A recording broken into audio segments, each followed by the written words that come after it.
Yes, you heard me right. I am breaking up with, at one point, was my favorite credit card in my wallet. I'm gonna start off by explaining obviously why I got the card to begin with. I got my CHASE Sapphire Reserve in January of 2020, so literally like 2 months before the whole world went crazy and everything happened with COVID. At that point in my life, I was traveling a ton. I was 24 years old. I remember at that point, within maybe a year and a half, I had gone to Europe on a trip. I had gone to Australia and New Zealand. I went to Ireland for a weekend just for fun. I was traveling a lot, and the card is meant to be used as a travel card. So at that point, getting the card made sense. I had done some research about it and I applied for it and I got it, and it just made sense originally. At the same time, the card's annual fee when I got it was $450, which yes, at the time was a splurge for me, but it made sense because with that $450 annual fee, I got a $300 travel credit, which basically went to any sort of travel expenses that I had, and I usually used all of that credit up within the first month of having the card. That basically dropped that annual fee to $150, which wasn't that much more expensive than a lot of the other credit cards that I saw on the market, so it made sense at the time. And then on top of that, 3 times the points on airfare, dining, and hotels. So that was a large portion of my expenses at that period in my life. I certainly did not get this credit card on a whim. I did do a lot of thought in going into it, which brings me to the question, why am I canceling my CHASE Sapphire Reserve? There are 5 main reasons I've figured out as to why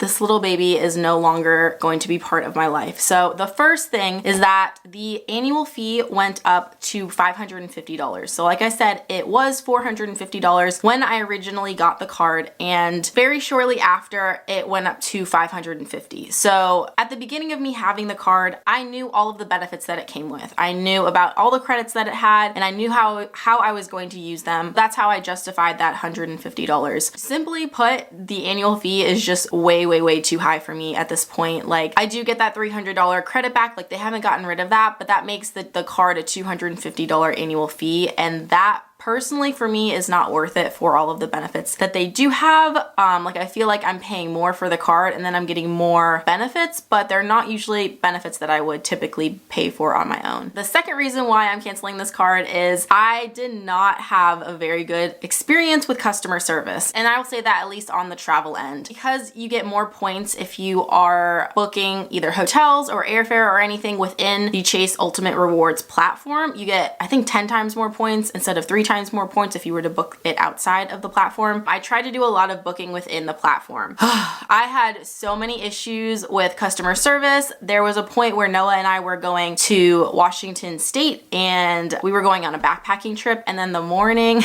Noah tested positive for COVID, couldn't go. I went anyways, and then he had to cancel his flight, and it was just this big deal. It was hard to get around all of those aspects, and anytime I had called customer service about changing something, I literally was always on hold for like at least, I swear, 45 to 50 minutes. Whereas my experience with booking things outside of the Chase Ultimate Rewards platform is that I can change things online pretty quickly. I'm a frequent United flyer, and I have never had a problem really booking anything online or canceling things or changing things. I can usually always do it online on my own, and I don't need somebody else, which means I don't have to wait on the phone for somebody to help me with something. I have always been doing my banking with USAA. In the banking world or in the finance world, I feel like everyone pretty much knows that USAA has literally the most amazing customer service. I have never had an issue with customer service, with people I've been on the phone with. They've always been able to help me within a few minutes. And I think because I was so used to that having everything happen with Chase, it just was not worth it to me for that. I spent more time trying to juggle all of these things than I wish I would have spent that time somewhere else. The third reason why I'm canceling my CHASE Sapphire Reserve is that to add an additional authorized user to the card, meaning like I have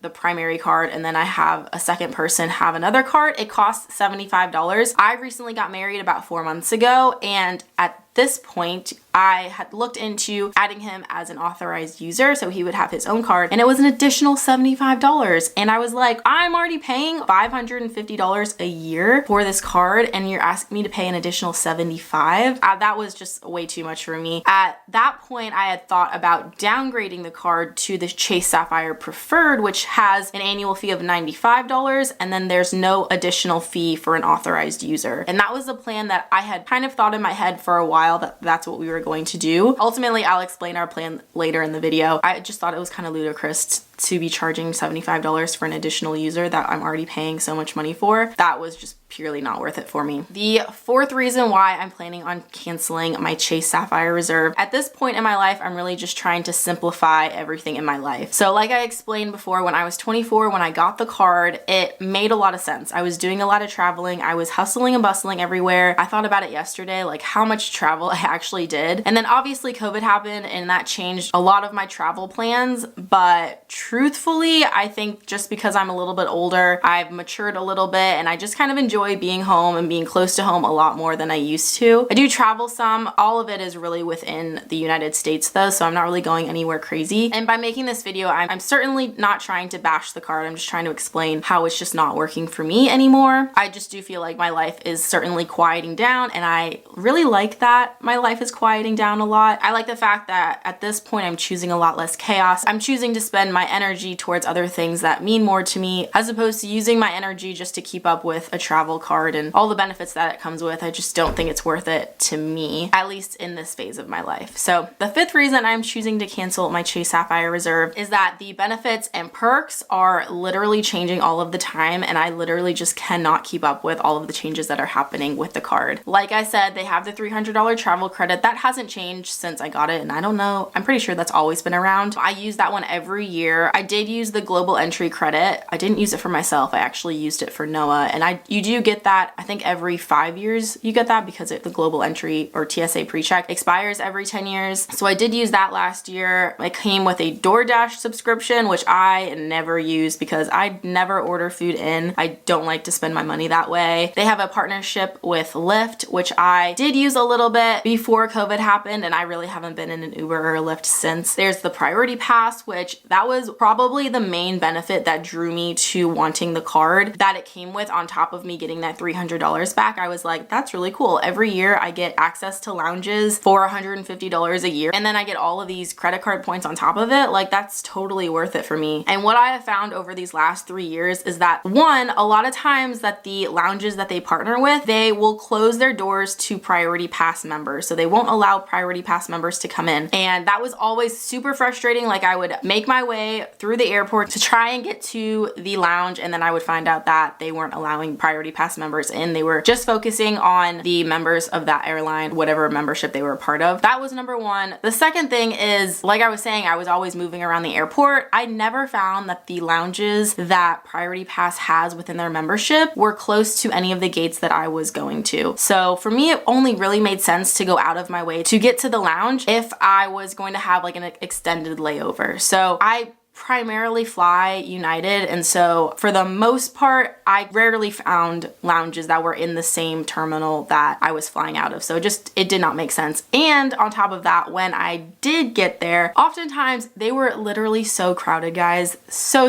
crowded. I could rarely find a place to sit or just leave my stuff. I remember I was at the Dallas airport one time and I had to wait in line to go to the bathroom and I was like, this is worse inside this lounge than it is outside in the normal like airport area. So in addition, I'm a United Premier 1K member, which gives me Star Alliance Gold status, which means that I can go to any Star Alliance lounge for free. What I have found is that a lot of the Priority Pass lounges overlap with those Star Alliance lounges as well. Dulles and Reagan are the two primary airports we fly out of. Even at the Dulles airport, they have the Turkish Airlines and they also have Lufthansa. They are right next to each other. I've been in both of them. The Lufthansa lounge is just a little better kept and that's the one that's part of the Star Alliance Gold. So anyways, that's all about the Priority Pass aspect of it. They have a bunch of other little credits. I know they have a GoPuff credit. GoPuff is not in my area at all, so I never got to use that. Every year it seems like all of the benefits are changing and I've just gotten to a point where keeping up with everything, with all of the perks that are changing is just not where I want to be spending my time and it's just not worth it to me. I would rather keep that whole $550 in my pocket and figure out a better way for it and save me the stress and save me the time of booking things things within the Chase platform. And with those benefits, earning those credit card points has been really fun and really cool, especially when I got the bonus when I first signed up for the card. And I have already used all of our credit card points to book us an incredible honeymoon that's coming up in January, which I'm gonna make a video all about, just like how I hacked the credit card game. But honestly, the stress it took me to get there and optimize everything so that I could get the most out of those credit card points was just not worth it to me. Like, I don't think I would really want to do that again, honestly. Like, credit card points are obviously in the business of making money, and I really don't think Chase was making any money off of me. Like, I was that one person. It's 60% of credit card users don't pay off their balance in full every month. I've always been part of that 40% that has paid their balance off in full every month. I don't know. It just hasn't been worth it for me. One thing I was wondering about going into this process was what was going to happen to my credit score. A lot of people talk about opening credit cards and the benefits of it, but no one really talks about, like, all right, if I close a credit card or I cancel it, what happens to my credit score? So I did a little bit of research on this. Obviously, everything in the credit score world is a little bit delayed. From my research, closing a credit card correctly does not affect your credit. By that I mean, I know that you obviously need to pay off your card in full before canceling it. The two things that play into in calculating your credit score are your credit utilization and then your credit longevity. So what I did to prevent that credit utilization from decreasing my credit score was I have another credit card through USAA that I just increased the credit limit on so that when I do cancel my Chase card, it doesn't affect my score as much because my credit limit is a lot higher over here. And then credit longevity. From what I've read for credit longevity, a credit card is still included in your credit score, whether you cancel it or not. Just because it's canceled doesn't mean it's not on your record anymore. So all of that said, I'm canceling my Chase Sapphire Reserve. What am I doing instead? So obviously I have to be living some way to be able to pay off all those bills. The first thing is I have an American Express Gold card. The reason I have that is because my family has an American Express Gold, and with the American Express Gold, there is no additional fee for an authorized user. So they added me as an authorized user. So I have an American Express Gold card within their umbrella. It's something I pay off on my own every month. It's separate from them. It's connected in a way, and we still get 4 times the points on restaurants. We get 4 times the points on US supermarkets. And so I don't really pay the annual fee for it, but I do get a lot of the benefits of having that American Express Gold. The second thing is, and this is what our main credit card is going to be our USAA Visa. So USAA has a bunch of really great credit card options. They don't have annual fees on them at all, and some of them are great for if you're trying to build back your credit or if you're trying to build that credit from scratch. We each have the same card within the same account, and we can both charge within the same account on it. That card gives us 1.5% back on all expenses. But then I did some research, and USAA does have an American Express card, and that card gives us 5% back on gas stations, 2% back on groceries, and then 1% back on everything else. So there's the potential that we do try that card since it doesn't have an annual fee. For right now, we're just trying to keep it simple and move forward in that direction. Earning points certainly has been super awesome, super great, and I used all of our credit card points and a lot of others to book like a sick honeymoon in Bora Bora. If you want to see that video, it's coming up. I will have it linked up above if it's up already. I think you'll really enjoy that video, so click on it. Definitely like this video and subscribe down below, and I will see you guys in the next video. Bye guys.